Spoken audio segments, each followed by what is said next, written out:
thing that would happen in the series is the parody mashing of two properties or movies, something that is newer and the average kid at the time would know about, and then something old, odd, or not technically made for a kid audience. So you'd get left with skits like 2012 Dalmatians, or Force Code, or I Am Lorax. All of these are mixing two different properties that either you kind of get based on knowing one of the properties involved and just enjoying the crazy stuff that happens, or the references it leans into being too far over your head at the time because of what it specifically is. For example, something like Pokemon of Interest, which combines Pokemon and the TV series out at the time called Person of Interest. That episode is from 2012. I was freshly an adult at the time, and I barely knew what Person of Interest was aside from its name. Heck, maybe my parents watched that one, but it always left you with these confusing combinations that you can have a good time with, and also cannot fully get it or understand what the other property being used in the parody even is. Sure, have a Grey's Anatomy Yu-Gi-Oh mashup. I've never fully watched Grey's Anatomy, but I know Yu-Gi-Oh, so it's funny. I personally prefer the Yogi Bear and Yu-Gi-Oh mashup, Yu-Gi Bear, but that's just because I know both properties very well, and it's really, really funny. You may be thinking to yourself, why would they do something like this? Why would they make mashups and parodies that you may not fully understand?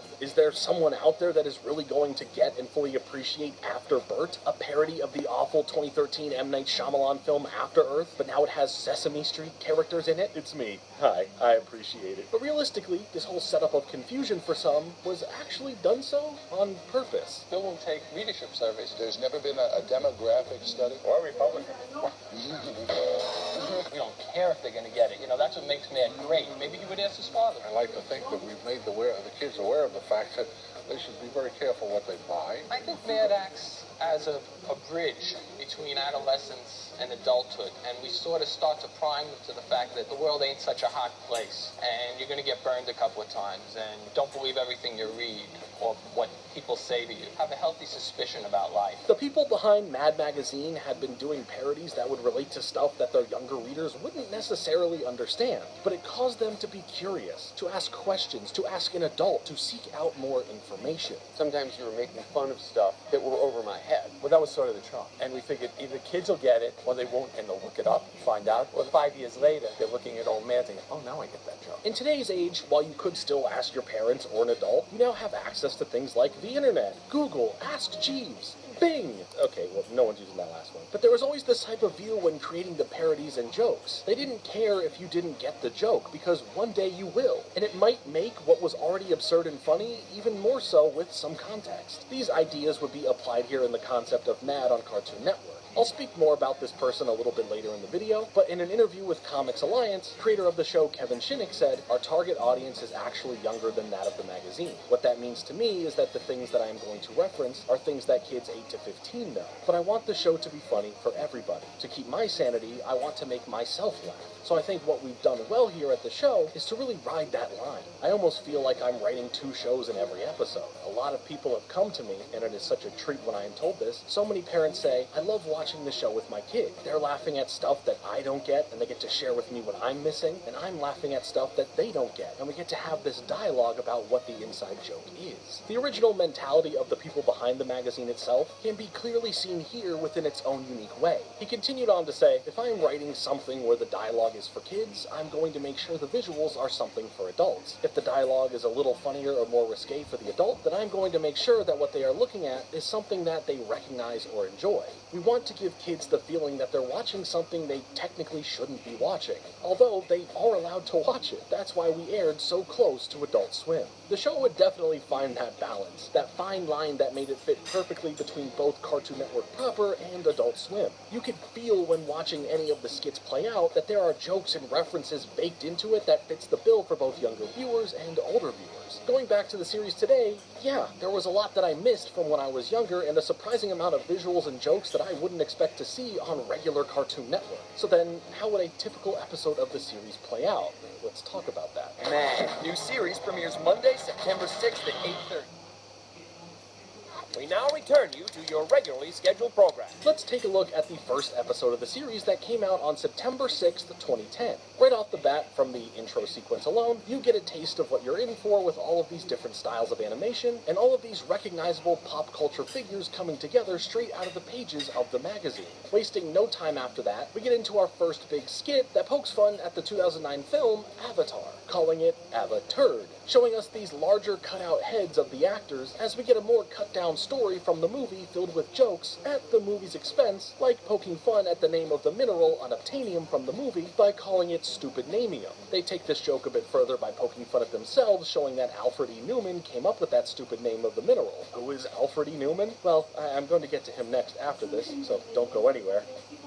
Or else. There are also a lot of other random bits that play a part in the skit, like cutting to the cat playing a keyboard, or one of the alien animals on the planet being the dog Blue from Blue's Clues. After the skit, we get some smaller sketches like an astronaut stepping in alien poop, a fake haircut product ad so that you can get the Justin Bieber look, a kid carving stuff into a tree that makes it look like it's tattoos, a skit about rejected Transformer ideas, a bit about Rapunzel's hair, but instead of from her head, it comes from her armpit, which by the way is adapted from a bit in issue 129 of Mad Magazine. We would see stuff in the show that would adapt stuff directly from the magazine. Then we have a direct-to-Disney DVD sketch called Zombie that has Bambi's mother returning from death. They also make fun of the whole Disney Vault thing here too, and I appreciate that. A celebrity birthday bit where we get silly shout-outs to people and characters like a background jellyfish from SpongeBob, Evelyn Crawford and her bottom half appearances in Tom and Jerry, and a guy who looks nothing like Zack or Cody from the Zack and Cody shows, but is somehow their stunt double. After that, we get to see a family playing a game called Ponzi Polly, where the mother ends up landing on go to jail and then the police break in and arrest her, and mixed with the unhinged art style of the bit, it got the biggest laugh from me personally.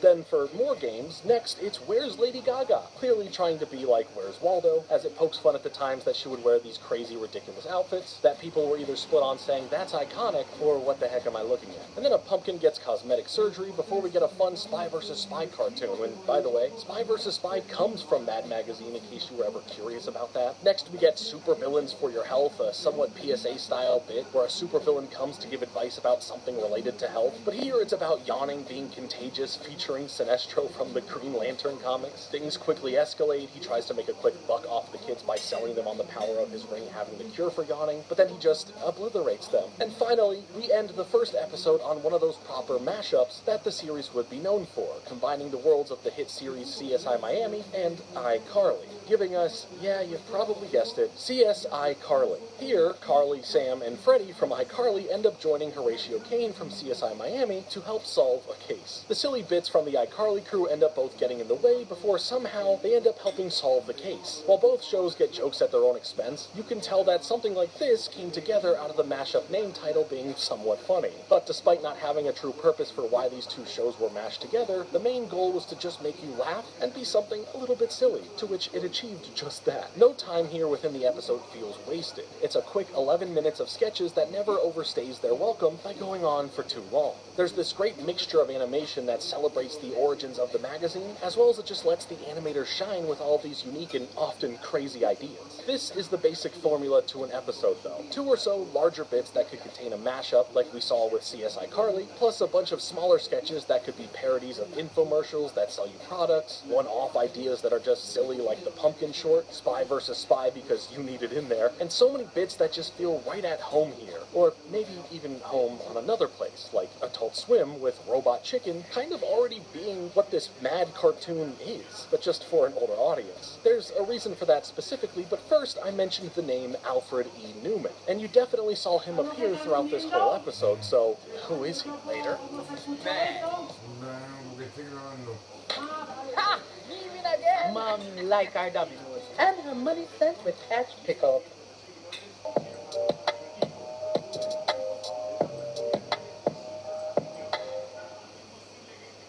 Destaca profesionalmente con el grado superior en marketing y publicidad.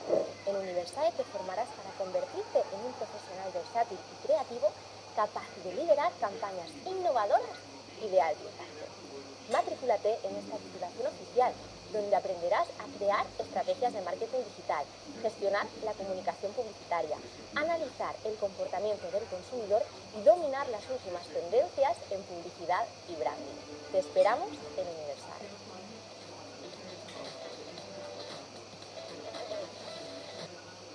¿Quieres crear una tienda online pero no sabes cómo empezar? Con el hosting administrado para WooCommerce de Hostinger puedes saltarte el complejo proceso de configuración y enfocarte en tu negocio. Es hosting e-commerce, pero con más. Llena tu sitio rápida y fácilmente con contenido amigable para las búsquedas y descripción.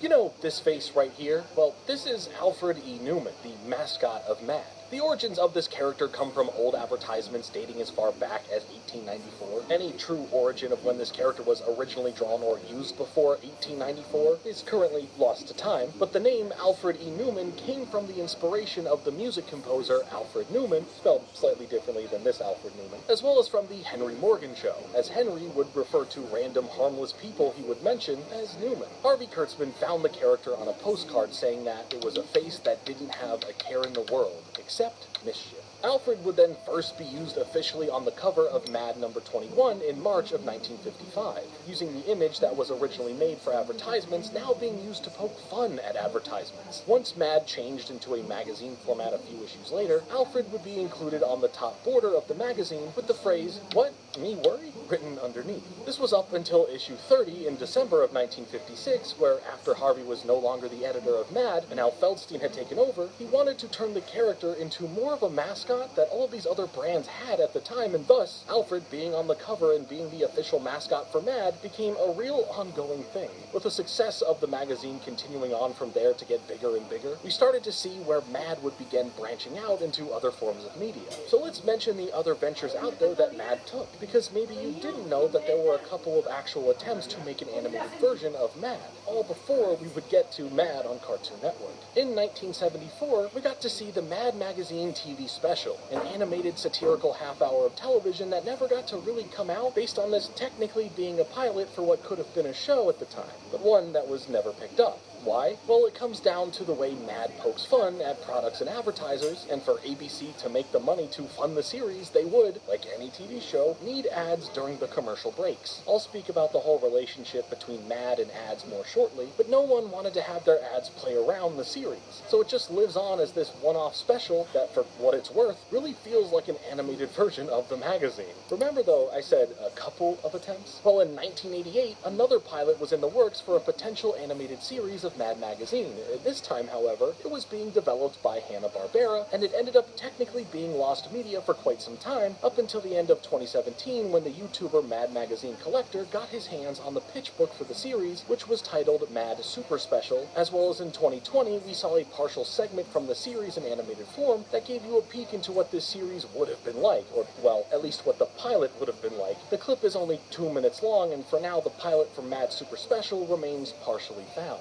Going back to 1980 for a moment, Mad Magazine tried their hand at making a feature-length film called Mad Magazine Presents Up the Academy, a film about some up-to-no-good kids who end up getting sent to a military school as they then get into their own shenanigans there. It was made mainly in response to another comedy magazine, National Lampoon, who had just made Animal House, which saw, as Borat would say, a great success. Up the Academy, well, it wouldn't become one, as it was widely panned, and the more you look into this, the more you see Warner Brothers just wanting to make something using the Mad name, and after the film came and went, Mad disassociated themselves from the film, costing William $30,000 to have Mad Magazine Presents taken off of the title and having the use of Alfred E. Newman removed from it when the movie would be played for television. $30,000 that William says was well worth spending. They also even made fun of it in their magazine, and I can appreciate that level of petty. Also, just as a fun fact for all of you out there that appreciate a fun fact, the film was directed by Robert Downey Sr. Yes, Robert Downey Jr.'s father. So that's something to discuss at the dinner table or on a long drive or whatever it is that you'd be doing. I don't know you personally. Don't yell at me. Speaking of yelling, I am a scientist! Later, Mad. yeah, there was Mad TV as well, a sketch comedy series that came out in 1995 that ran for 14 seasons with over 300 episodes that came to an end in 2009.